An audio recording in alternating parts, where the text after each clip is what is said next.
Deux explosions ont secoué l'aéroport international de Bruxelles mardi matin vers 8 heures.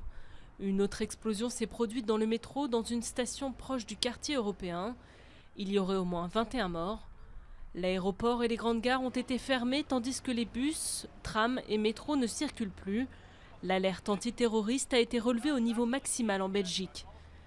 La sécurité a été renforcée dans plusieurs aéroports européens, notamment à Paris, Londres et Francfort.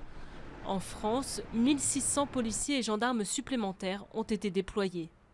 Lundi soir, un hôtel de Bamako, la capitale du Mali, a été visé par une attaque qui a été repoussée.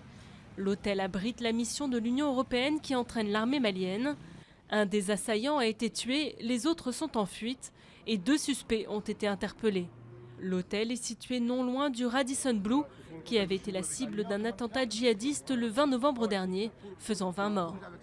L'homme d'affaires Patrice Talon est sorti lundi largement vainqueur du second tour de l'élection présidentielle au Bénin, au terme d'un scrutin sans incident majeur.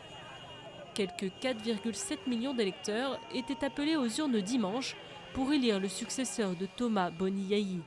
Patrice Talon a obtenu 65,39% des voix, contre 34,61% pour son adversaire Lionel Zinsou, le Premier ministre sortant.